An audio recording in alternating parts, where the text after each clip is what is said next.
On August 5th, 2012, this team made history. They built NASA's largest, most complex rover and landed it safely on the surface of Mars. Their success rests on a decade of exacting research and testing. They pushed the limits of technology, and their gamble paid off. 3 or 4 meters. That's awesome! Now, a rover named Curiosity is seeking clues to the questions we've asked for ages. Did life ever take hold on Mars? Could it exist there now? Are we alone? I think it's the grandest of all scientific questions. Look at this! We've explored Mars before. Previous missions revealed a planet more dynamic than we ever imagined.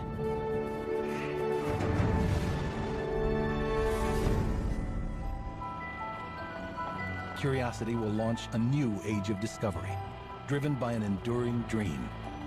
We go exploring because we are curious creatures, human beings. We want to discover the unknown. Going to Mars is like the new frontier. This will be the most exciting adventure we've ever undertaken on Mars. This rover was created to unlock the secrets of the Red Planet. Its mission is the ultimate Mars challenge. Up next on Nova.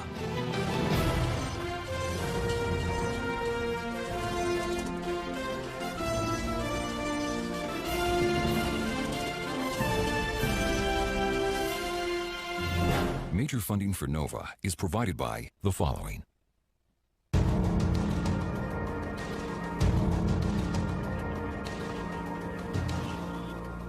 The moment of truth is fast approaching for several hundred engineers and scientists at the Jet Propulsion Laboratory in Southern California.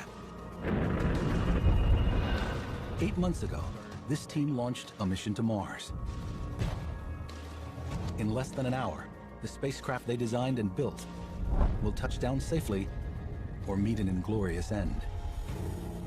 The odds are against them. Most missions to Mars have failed. Tonight, careers and reputations are on the line. The future of America's space program may hang in the balance. What keeps drawing us back to the Red Planet?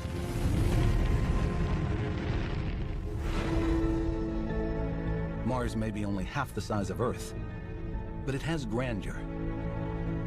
The largest known canyon in our solar system slices across its equator, roughly 10 times longer and 3 times deeper than the Grand Canyon on Earth. The tallest volcano in the solar system rises 16 miles above the Martian plain.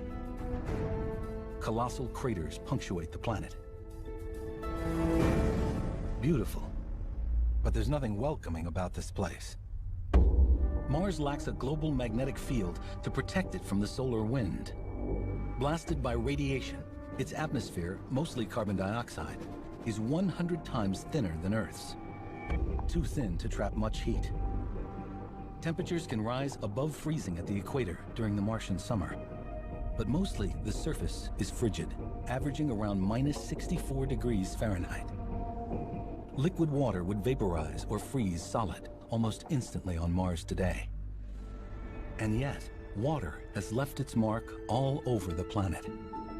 River valleys, deltas, landscapes scoured by massive floods. Most experts would agree that 3.5 to 4 billion years ago on Mars, there was probably significantly more water in lakes, as flowing rivers at times. To some extent, Mars is like a twin of Earth early in its history. Back when Mars was awash with water, did life take hold there? What transformed the planet into a frozen wasteland? Could there be life on Mars today? These are the questions that lead us back to the Red Planet time and again. NASA's latest mission is the Mars Science Laboratory, or MSL. Its crown jewel is a rover named Curiosity, the most complex robotic spacecraft ever destined for another planet. I love the fact that our rover is named Curiosity, because I think that's why she exists. You hear us talk about her as if she's a person, because to us she is. Curiosity's a marvel of technology, packed with custom-made science instruments, wired for interplanetary communication, and powered by a nuclear battery. Everything she needs to complete her 2-year mission in the extremes of Mars. The goal of this mission is to undertake the search for habitable environments. What it reduces to is the search for 3 very simple ingredients for life itself. On Earth, all living things rely on these 3 essentials: a source of energy, like the sun above, or volcanic activity below, liquid water, and organic compounds, carbon-based molecules that are the building blocks of all life. Has Mars ever had what it takes to support life? This rover is equipped to find out by analyzing the rocks and soils of the red planet. Curiosity is as close as we can get to sending a field geologist like John Grotzinger to Mars. When a geologist looks at a landscape like this on Earth, we're looking for a way to unravel what the early environmental history of the planet was. Now, on Mars, with Curiosity, we can do the same thing. But Curiosity carries tools that Earth geologists would envy. Every geologist has a hand lens to look at the grains that make up the rock. Curiosity has the equivalent, the MOLLE instrument. The Mars Hand Lens Imager, or MOLLE, can view rocks up close or from afar. We can focus the lens to different distances depending on what we're looking at, so it'll actually be better than this. Photography is really important because it creates a context for all of the other measurements and observations. Curiosity has 17 cameras. We've got telephoto capability, mid-range to near field, and we can also capture video. To collect rock samples, a geologist uses a basic rock hammer. We use it to get rock that is not exposed at the surface of the Earth for doing the geochemical analysis that tells us about the origin of the rock. Curiosity has more advanced techniques for tackling rock, like a laser that can vaporize a spot the size of a pinhead up to 25 feet away. A flash of colored light is released, revealing the rock's chemical composition. The rover also has a drill that pulverizes rock and collects the resulting powder. On Earth, we'd have to take the piece that we broke back to the lab to do the analysis there. With Curiosity, we bring the lab to the field. The rover's robotic arm feeds powdered rock and soil to 2 miniaturized laboratories inside the rover. One lab uses X-ray beams to identify minerals. The other tests for the presence of organic molecules that may have been associated with life. What's important about organic molecules is that you don't have to have an actual fossil of an organism left behind in order to detect the former presence of life. So we're not doing life detection, but we can look for these organic compounds. Curiosity's capabilities herald a new era of Mars exploration. This is the mission that really advances our knowledge of Mars in a way that we just weren't capable of doing in the past.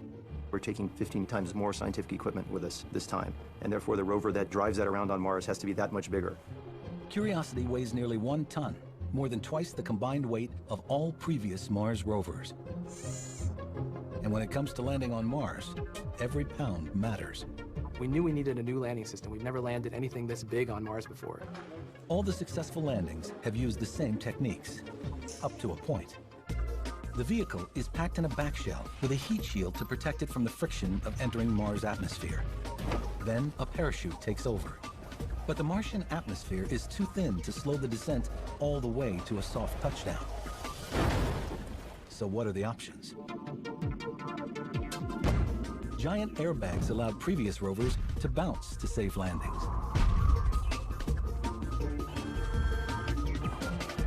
But as it turns out, this rover was essentially too big to make airbags be the right solution.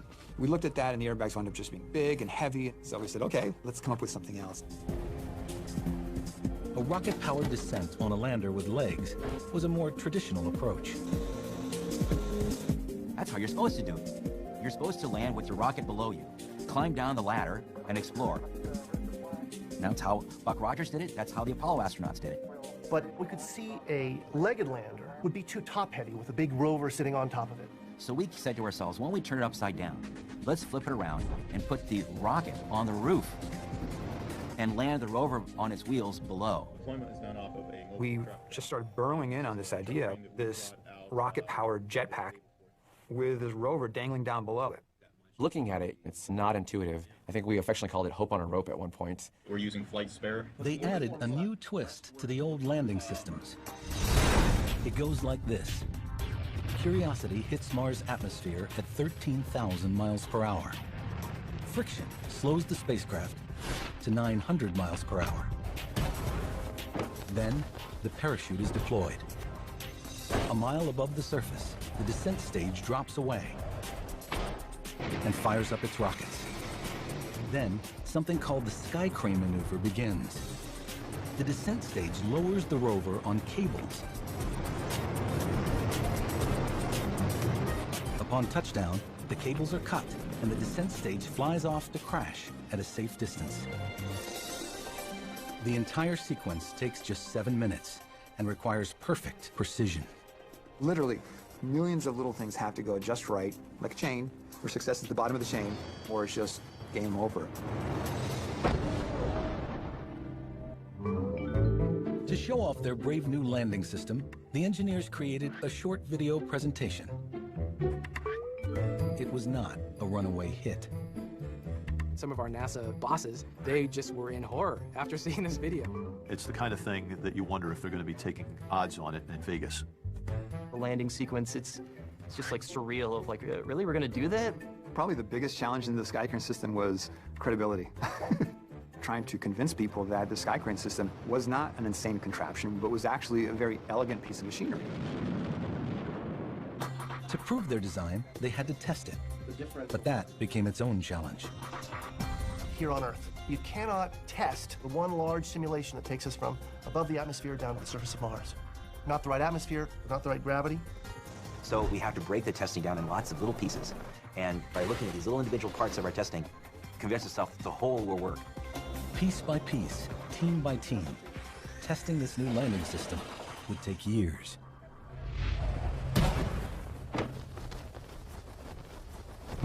Curiosity's parachute would be the largest ever flown on another world. 51 feet in diameter, capable of withstanding 65,000 pounds of force. To test it, a team set out for the largest wind tunnel in the world at NASA Ames Research Center. We felt confident that the parachute was designed correctly and that these tests would go smoothly. Their first test was a winner. 3, 2, 1, fire! The parachute opens, the building shakes, and you see this thing flying in the air, and the data, and everybody's excited, and it's tremendous. They moved on to test number 2. 3, 2, 1, fire! Bad shoot. Oh. Catastrophic failure. Blew up, little pieces of parachute all over, and this bag of rags at the end of the tunnel. Parachute is it's a loss. It's almost like you lost a friend or something, you know, a fallen comrade in the wind tunnel. And it caught us by surprise. We didn't expect that. The team was devastated. That basically kicked off a forensic test program to figure out why that parachute exploded so catastrophically, and was this a threat to the Mars mission? All they had was a grainy video of the failure. They needed better data. So we went out and we got 13, I believe, maybe 14 cameras, high resolution, high-speed video, all sorts of different angles. You know, if this thing happened again, if something bad happened again, we were going to catch it this time, right? Initiate drive start. They resumed testing, hoping for the worst. 2, 1. We ran the first test, the parachute opened up, just as you would want it to, and we were disappointed. Good shoot. Yeah. And we test again. 2, 1. Good shoot again, good shoot again and again. And we're like, well, geez, if we don't see this problem again, it's gonna be even worse. It'd be better to capture it in high resolution so we can understand what was going on, rather than just have this one-off occurrence. Failure did not come easily. It took 6 more tries. 3, 2, 1. Everyone, please stand by to bring down tunnel speed. We were all really happy all of a sudden now the parachute exploded, but we were even happier because all the camera footage that we had put in place caught the smoking gun. What they had captured was an inversion. It occurs when the edge of one side of the parachute slips through the lines on the opposite side.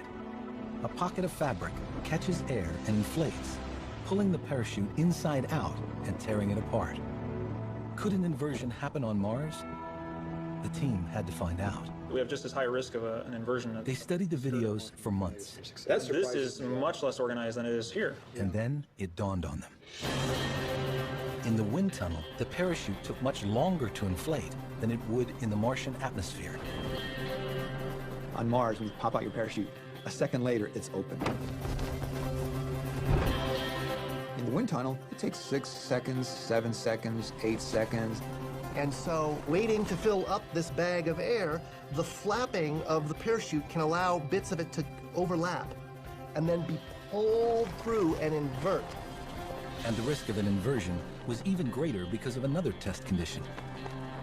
You're deploying the parachute sideways, so gravity is pulling the parachute down. That causes the top of the parachute to fall through the bottom of the parachute. This won't occur on Mars, where the parachute will deploy upward. It took a long time to figure out that this was an Earth test problem, not a Mars problem.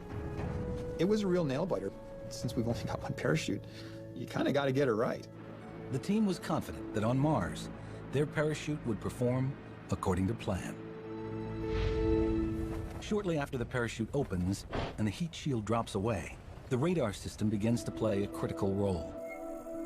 By bouncing radio waves off the surface of Mars, the radar measures Curiosity's altitude and speed. Those measurements tell Curiosity when it's time to begin the powered descent and then the sky crane maneuver. Perfect timing is key to a perfect touchdown.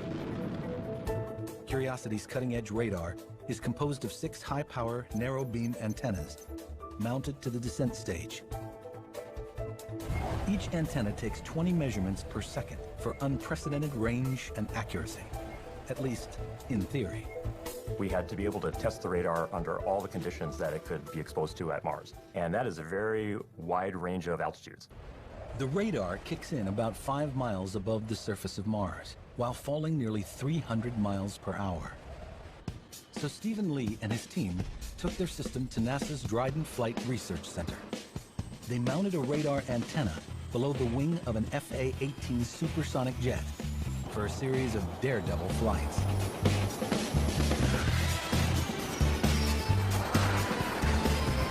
The pilot would climb 50,000 feet, slow down, roll over, and fall from the sky. During those 5 to 8 second drops, the radar sent measurements of altitude and speed. 18 Alpha Foxtrot. The numbers were spot on.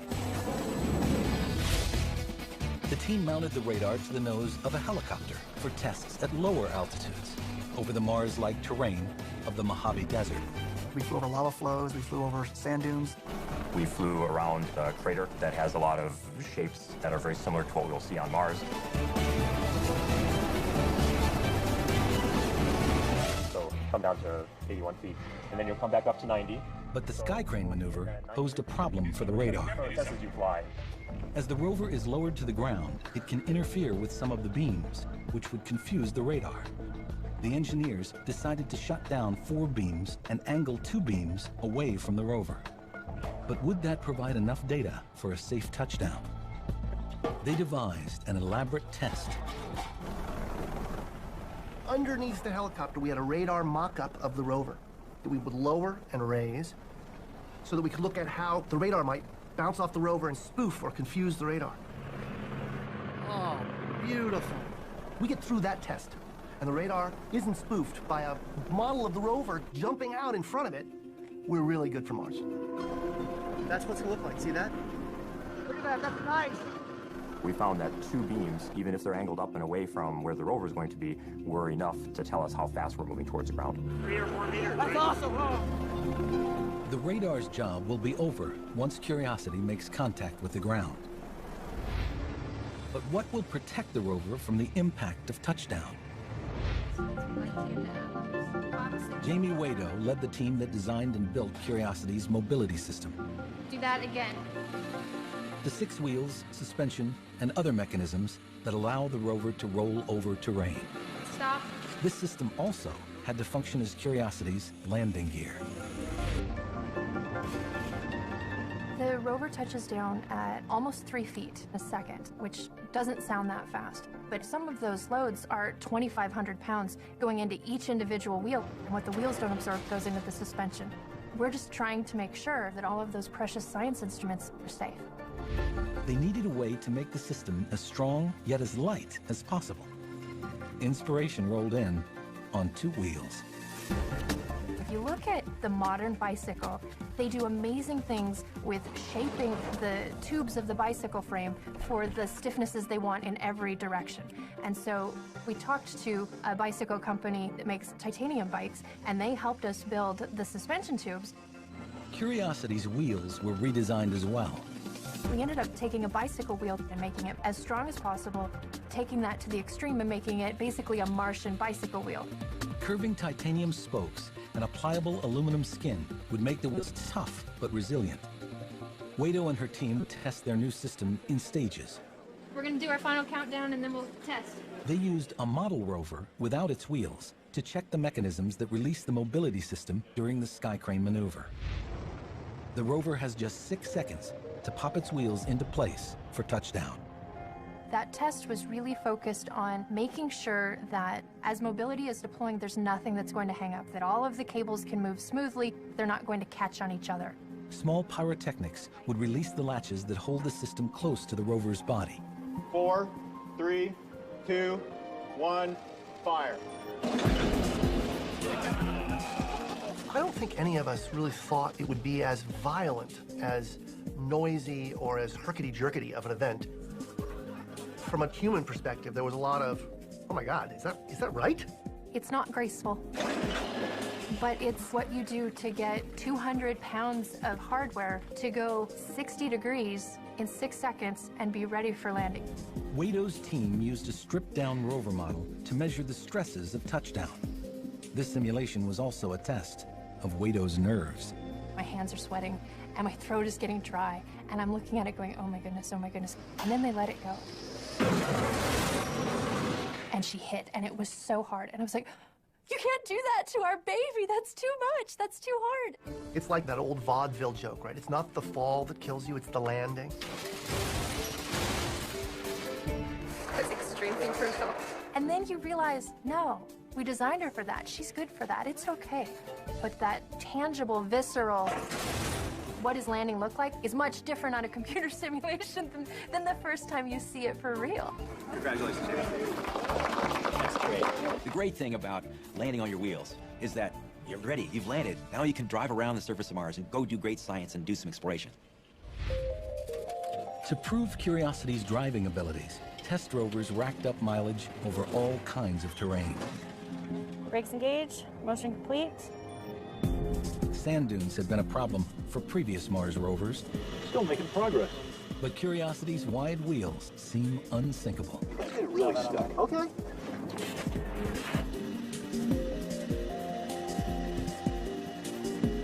This is good, Adam. This is what I was hoping for. What I'm learning here is that it's really hard for this thing to get stuck. That's why we're here.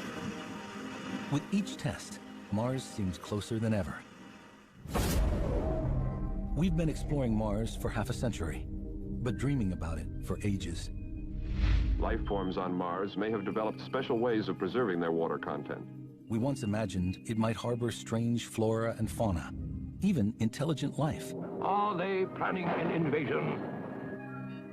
Then, in the 1960s, space probes began to transmit the first close-up images of the surface. No cities, no oceans or forests. If there was life on Mars, it was microscopic. Fantastic. In 1976, NASA achieved its first landings on Mars.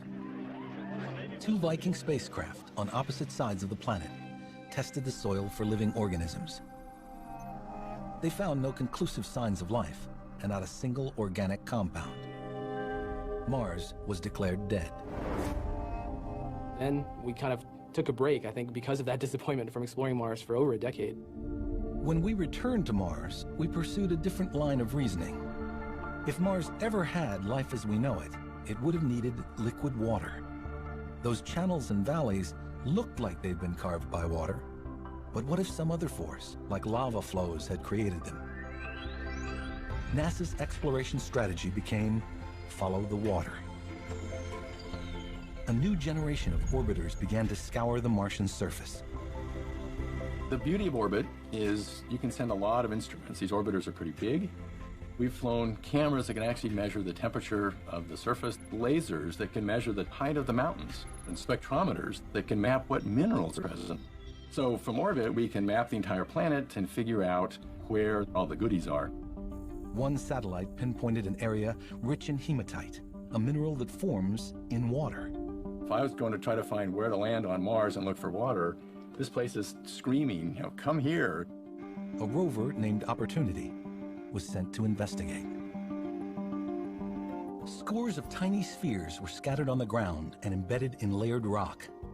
The fact that these rocks are layered says that one possible origin for these is that they were laid down in liquid water. And we have on our rover a toolkit of gizmos that will tell us that answer. Opportunity determined these were spheres of hematite that had formed like pearls and oysters when the rock was saturated with salty water. We think we parked on what was once the shore of a salty sea on Mars. That's pretty cool. Finally, proof of liquid water discovered on Mars. On the opposite side of the planet, Opportunity's twin, a rover named Spirit, explored a site thought to be an ancient lake. Spirit uncovered soil so rich in bright white silica that water and intense heat must have been involved in its creation. It seems ancient Mars may have bubbled with hot springs. The strategy of follow the water also revealed the presence of water on Mars today. An orbiter detected vast amounts of hydrogen, depicted in blue, just beneath the planet's surface. Hydrogen is often a sign of H2O, water. Could all this blue be ice? A lander named Phoenix tested the idea in the North Polar region. It dug a shallow trench and exposed mysterious white clumps. We found some very bluish, ice-like material that has the science team arguing incessantly about whether it's ice or salt or some other exotic material. That is ice. In days, the clumps vaporized. It was water ice. Mars has enough near-surface water ice that melted, it would cover the planet in a sea at least 30 feet deep. There are even hints that liquid water may appear fleetingly on Mars today. In the southern hemisphere, in spring, dark streaks appear in steep gullies and extend downhill, then fade away in the fall. Some scientists believe the streaks may be caused by salty water flowing just beneath the surface. This big picture orbital view really has just revolutionized how we think about Mars. There are incredible mineral deposits, rocks that formed in lakes and hot springs. We even think there might be water that's flowing in little channels today. And recently, orbiters and Earth-based telescopes detected something surprising in the Martian atmosphere. Trace amounts of methane gas. On Earth, methane can be produced by geologic activity, but most is generated by microorganisms as a waste product. Today, Mars has no active volcanoes and no apparent life on its surface. So what could be the source of its methane? Geologic activity deep within the planet? Subterranean Martian microbes? For now, that remains a mystery, one of many that Mars still holds close. But this much we do know. Mars has had two of the ingredients for life: the energy of the sun and liquid water. Now, Curiosity stands poised to discover the third ingredient: organic molecules. But only if the rover manages to sample Martian rocks and soil. And that depends on the strength and precision of Curiosity's robotic arm. Robotic arm is extremely complex because we have 5 joints. We have what we call the azimuth joint, which is really just kind of, you can think of your shoulder moving back and forth. Then we have elevation, which again is like your shoulder moving up and down. And then we have the elbow, which actually works like the elbow. It usually moves like that. And then we have wrist, which is just kind of like the wrist. It moves it about here. And then we have turret, which allows us to like rotate 360 in either direction. So the robotic arm, it really is an engineering masterpiece. The arm supports a turret of instruments that collect, process, and deliver samples to the rover's onboard laboratories. Curiosity will not be the first spacecraft to scoop up Martian soil, but drilling on Mars will be historic. We haven't drilled on another planetary body since Apollo. Okay, Bob, I've got my tools of the trade right here. Their drills were more challenging, that they needed to get like 1 meter to 2 meter cores, but they had astronauts that could react to the situation. Once you penetrate the surface of another planet, now you have to deal with all kinds of unknowns. How to keep the drill perfectly clean, how to isolate it from the mechanical workings of the motors, how to not drill into a rock that will end up clogging the system so that we can't use it anymore. These are really the big challenges. Engineers tested several drill designs before settling on an exceptionally sturdy model. It's a rotary percussive drill. That's typically what you would buy to go, to like drill through concrete in your yard or whatever.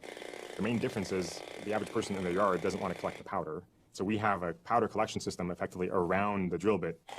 The drill's rotation carries the powdered rock up inside the turret, where it's passed through a sieve to filter out larger particles. To keep the sample flowing through the system requires a whole lot of shaking. Most spacecraft, you try to keep pristinely clean, and then you try not to bang them up more than they have to. We, on purpose, shake the turret really hard, and we know we're going to get dirt everywhere. We have to get used to more violent hardware. It's more like a mining operation than a fine precision operation.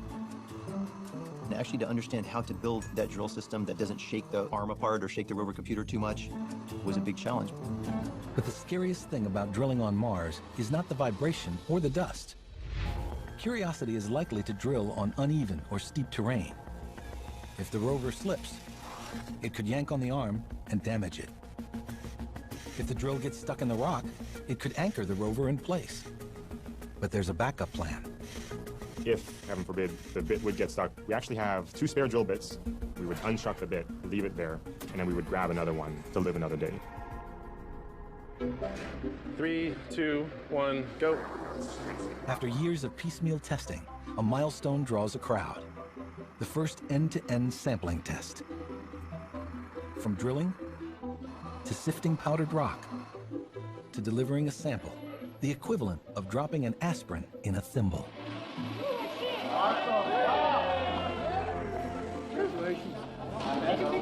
One of the kind of comedies of scale of this rover is we have a 900-kilo rover with a 100-kilo arm, and we drop off a little tiny, sample to each instrument, and that's enough for them to do their science. There it is.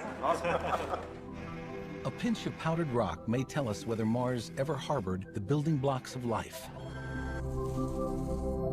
So where should Curiosity touch down to gather that powdered rock? Previous missions needed a vast expanse of smooth, flat terrain for landing. Those spacecraft were aimed at specific sites on Mars. But unpredictable atmospheric conditions, like the density of the atmosphere or the amount of wind, could shift the point of touchdown by miles. We don't know what the atmosphere is going to be like on the day that we land. That spreads out that uncertainty and means it's really hard to find a safe place that's safe over that huge amount of land.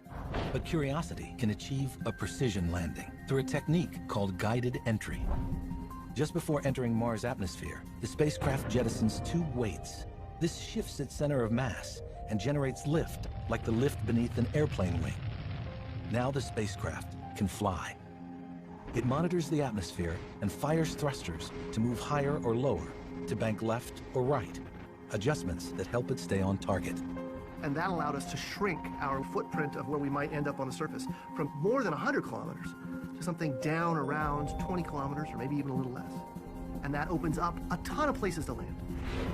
There were so many possible landing sites for Curiosity, it took more than 100 experts 5 years to pick one. Creation of what is proposed to have been a lake inside Holden. Dozens of sites were analyzed in detail, but all had one thing in common.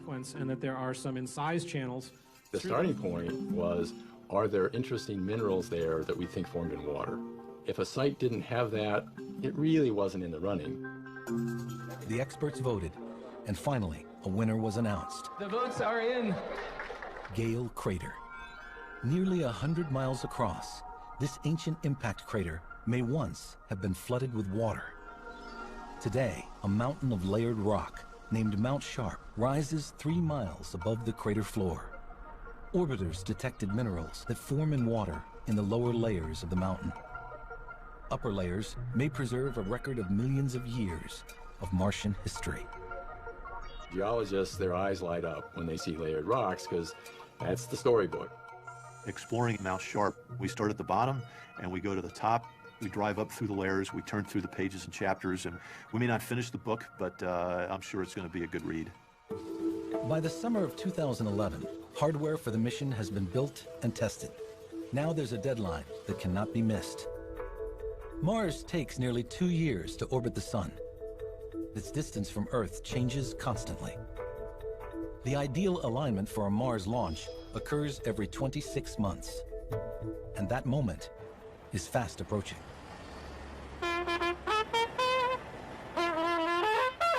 I have had a tradition of pulling out my trumpet as our spacecraft have left JPL. The day that it's put in a box and shipped across the country to Florida is the day it's really leaving to Mars.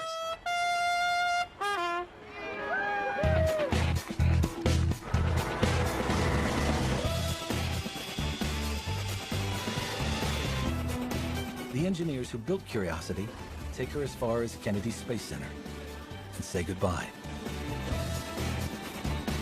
Then a new team assembles the rover and all her flight components into a spacecraft. The process takes 5 months and ends at the top of an Atlas V rocket.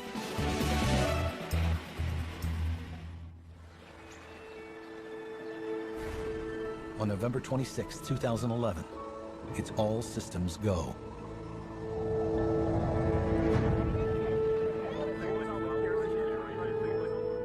Produce ECS for launch. Roger. SDS count started. Status check. Go Atlas. Go Centaur. T-minus 10, 9. 8, 7, 6, 5, 4, 3, 2, 1. Main engine start. 0. And liftoff of the Atlas V with Curiosity.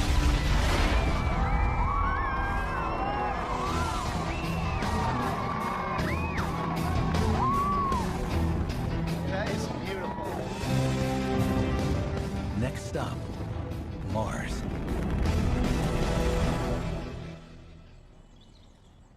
As the sun begins to set over the Jet Propulsion Laboratory, anticipation is rising. Finding out whether life ever existed on Mars. The real Curiosity is 150 million miles away, just hours from the end of her journey. For the members of the mission team, it's a night of mixed emotions. I can't even tell you how excited I am. I just want to remember every single moment. Mostly confident, but there's still that little nod of fear in there. Spend 10 years of your life working on one project, and it either works or doesn't. There's really no in between. In a few hours, hopefully, there's a new rover on the surface of Mars. It's kind of an emotional time, as you can see. We're wishing for the best. We feel that we've done everything to deserve it, and now it's in the hands of the fates. Engineers can still communicate with Curiosity, but during the 7-minute landing sequence, the rover will operate autonomously, based on pre-programmed commands. That's because it takes 14 minutes for signals to travel between the Earth and the rover. We can't joystick it from Earth. So when we're sitting there, it's kind of a time machine. You're just like looking back at the past, and you're like, okay, 14 minutes ago this worked, and 14 minutes ago that worked. We've also completed enabling the pyros. So it's a very surreal feeling knowing that it's all been finished, but that you still don't know what happened.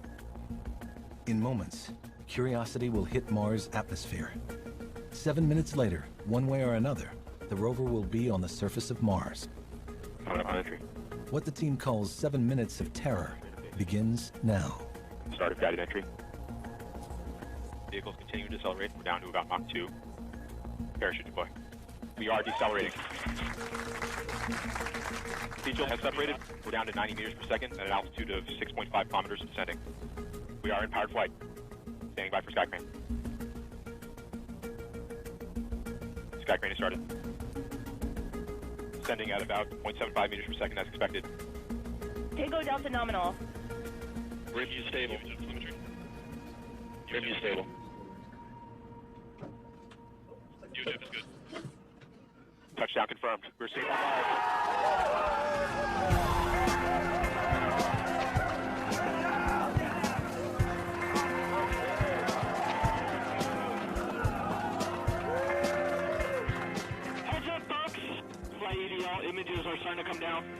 Stand by for images. Suddenly, they start receiving postcards from Curiosity. It's the wheel! It's the wheel! The equivalent of, hello, I'm fine. Wish you were here. And in a way, the team is there, basking in the sunshine of a Martian afternoon. Oh my God.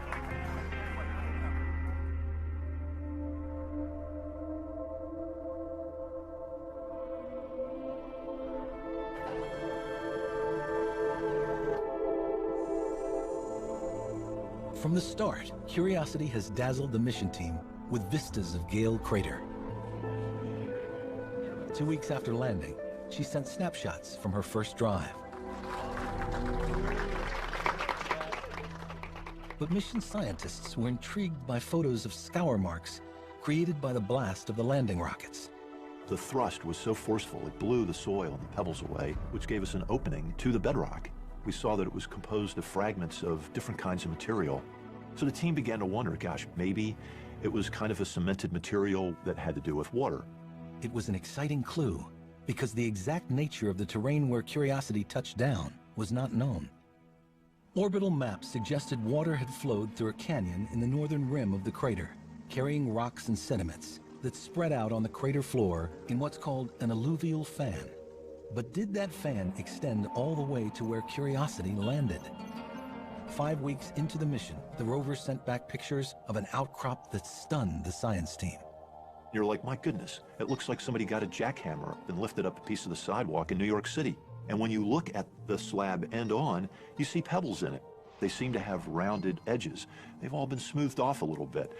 And so what that brings to mind immediately is what you see in a riverbed. As the water pushes the pebbles along, they collide with each other and progressively get rounder. Previous rovers detected shallow seas and hot springs. This is something new. The team converged pretty much unanimously on this being an ancient pebble deposit formed in a river that had once been present in this part of Mars billions of years ago. From the size of the pebbles, scientists believe the river flowed vigorously and might have been hip-deep. This is the first place where we have evidence for water flowing across the surface. That's something we've never been able to discover before on Mars. As Curiosity drives on, she samples Martian soil and discovers minerals similar to those in volcanic soils in Hawaii. In her first sniffs of the atmosphere at Gale Crater, her sensors detect carbon dioxide, but no methane. Perhaps methane on Mars is more transient than expected. More tests may tell. But Curiosity's ultimate destination, perhaps a year's drive away, remains Mount Sharp, with its foothills of ancient layered rock. When you see those foothills, it looks like a familiar place. It's like you'd almost come home in a way to a different part of the Earth, except this is Mars. You may as well be standing out in the Mojave Desert or someplace in Utah. It just begs the question, why shouldn't Mars have life just like Earth? And really, that's why we're here. That's the question we're trying to answer. We have followed our curiosity to another world.